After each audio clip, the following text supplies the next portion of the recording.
I'm Aaron Poole, and I'm here to talk about The Conspiracy with the Canadian Film Review.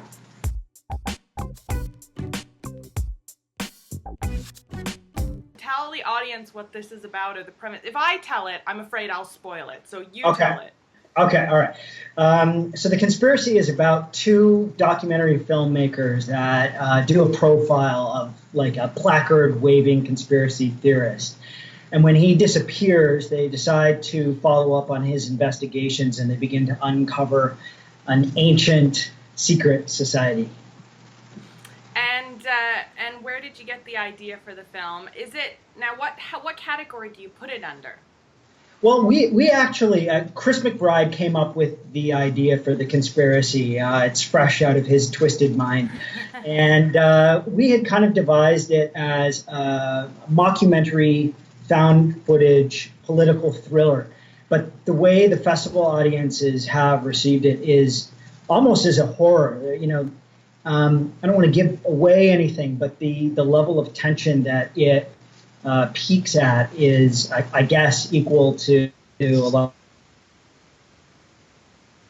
Oh, you've frozen up. And you're cutting out intermittently. Okay, I'll call you back. Okay.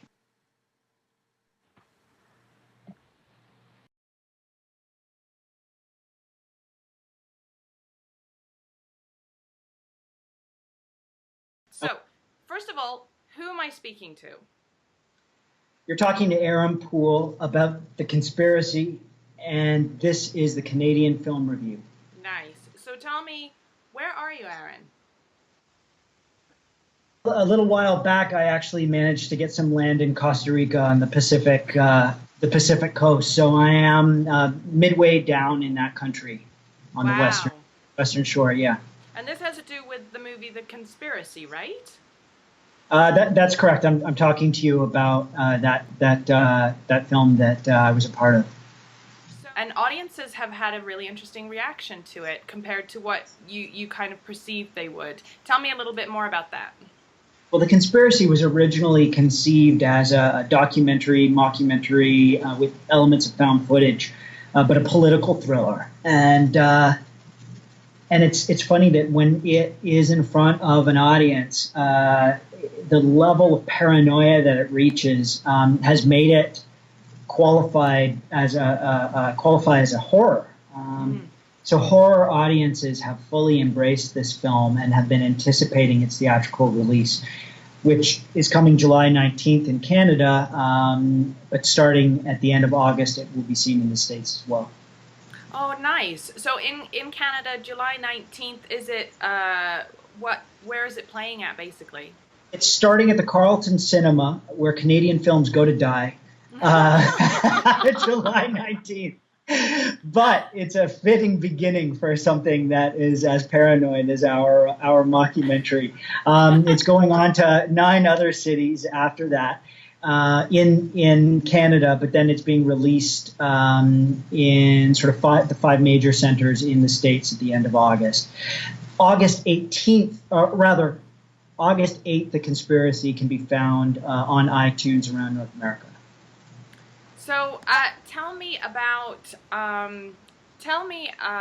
this Tarsus organization, and how far did Chris kind of dig into this, and how much participation did you have in kind of developing the story or developing the your characters' reactions to this conspiracy? Well, once the original framework was designed and Chris had a first draft, we worked closely in using elements of reality and elements from his imagination to make not only a film that increases people's paranoia, but also to entertain. So the Tarsus Club is an allegorical men's organization. A lot of people have compared it to the Bilderberg Group, the Trilateral Trilateral Commission, as well the Bohemian Grove. which is a kind of a retreat for the elite that happens every year and has been well documented outside of conspiracy circles. Now, are you a conspiracy theorist yourself? Like, how far did you step into this, or is this something that you're very skeptical of?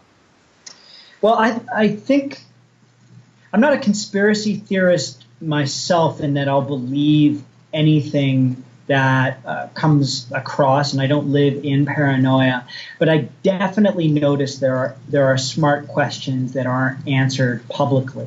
And I definitely notice that there are simplistic answers that are pushed widely in terms of mainstream media. And I think it's interesting to note that from the time we made the film to the time we festivaled it to the time that we're now doing a theatrical release, the types of things that we are seeing mainstream people reporting on has definitely changed.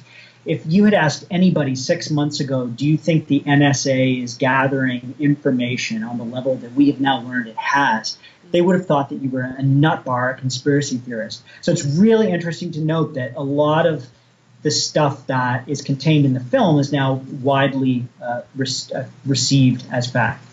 Well, and this was what was interesting to me was I didn't know how much of a publicity stunt this was, or just incredibly good timing.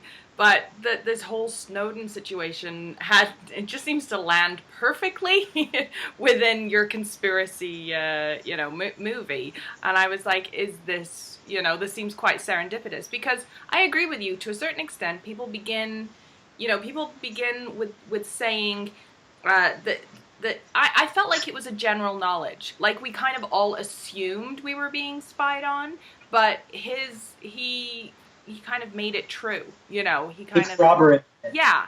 So how well was this timed, or was this something you actually, put into effect? I'm curious from your Costa Rica, just off the shore of Costa Rica point of view. Yeah, well, I mean, a part of the reason I'm here is that it's just a lot more relaxing and, disconnected from the sort of general anxiety that I experienced from, my home in the city. At this point, I feel that I can speak about it from a little bit kind of less anxious perspective. Originally we had hoped that it would be timed with the Occupy Wall Street movement, which certainly was serendipitous. At this point now with the Snowden, it couldn't get better. And honestly, the way things are going, I'm sure that there will be something else that times out. This is probably just the tip of the iceberg. Even if you're not a conspiracy theorist, I think you still understand that if this is coming to light, there's obviously more behind that we don't know. It's true. I think that there's always much more. I mean, the one thing that really piqued my imagination in researching it was around, the taboo section, the taboo subject of 9/11. It's really interesting to hear structural engineers talking about Building 7 and the fact that it sort of fell the way that it did. It's the smaller third building. And I mean, I obviously don't have enough information to be able to make a smart conclusion, but I definitely haven't heard smart questions asked publicly about why and how that building fell the way it did.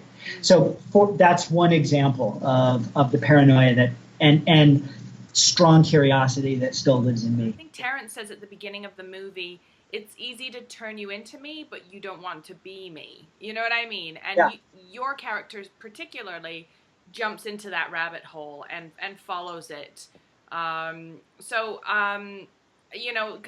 of, what is the conspiracy as much about kind of the concept of conspiracies, but also the journey that, the endless journey that these people take who are conspiracy theorists?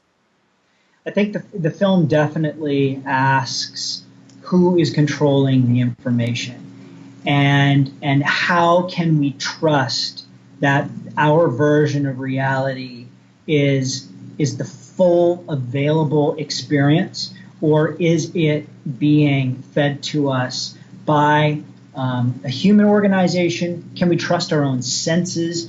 Are we mad if we get paranoid?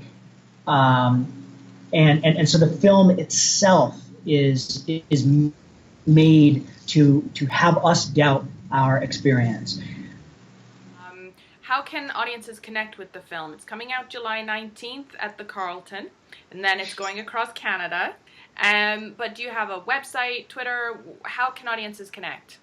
Yes, so it's coming out July 19th in Toronto. The end of August, it will be in theaters in the States. August 8th, it will be across North America on iTunes. But for now, you can follow us on Twitter at Conspiracy Movie. And you can also find us on Facebook, The Conspiracy Movie. And we'll give you lots of updates. We're also moving into other territories. We're opening at Fright Fest August 25th in London, England. And I believe France and Germany also have some pending dates. Cool. Now, I just want to jump back to what you were saying about Canadian film. Why is the Carlton a little bit of the kiss of death for Canadian films? The joke in high school back when the Carlton was that the Carltons were films went to die because they were small screens and it was kind of out of the way. It has since been renovated and has, I think, a really strongly curated kind of art film and small film roster. It's a small beginning for a movie that has been so widely talked about online. We were on the front page of Reddit when our preview first went up. So we're really just excited for any opportunity to get it in front of audiences because, frankly, I don't think the distributors even realize just how strong the appetite is for this film online. Each distributor nowadays has so many films that they're working with that it's difficult for them to know the ins and outs of each individual project. So I'm just excited for audiences to prove to them that there's a strong appetite for this. And I love that they've committed to other cities as well. Yeah. So that this movie will get more eyeballs on it. I totally agree with that. I think there's audiences in different cities are searching it out much more, even right across Canada, are searching out Canadian films a lot more than, sometimes it can be very polarized towards just Toronto. Now, I know that you're taking a bit of a break after the movie, and kind of having a little bit of a low profile. But I hear you've got a couple of sweet projects coming up, in particular Ingrid Venager's movie. What can you tell me about that? I'm excited. Well, Ingrid's film that we finished shooting just before I came down to Costa still hasn't been named, but it's basically about a man whose son is the same age he was when he had him. So that power shift in his household is kind of throwing his life out of whack. So he's a widower. He has raised the kid on his own. And, he's been doing what he needs to make ends meet. And he's trying to teach a class of actors of how to be authentic during this period in his life when he himself is feeling pretty inauthentic. Ingrid's new film is very much in keeping with Ingrid's projects, very subtle character examination. The real world enters and interacts with our fictional characters in a really beautiful way. Oh, wow. Sounds awesome. I can't wait for it. I love her movies. She's an incredible filmmaker. Me too. So what is the game plan for you now? You're laying low for a while, and then what? I'm laying low for a little while. I mean, Goyen's new movie, Ingrid's movie, Chris's release. These are all things that are pending, so I'm going to let those things happen in the big city, and I'm just going to relax down here, and we'll see what's next. Maybe retirement. I'm laughing that one off. No way. No way. We'll see.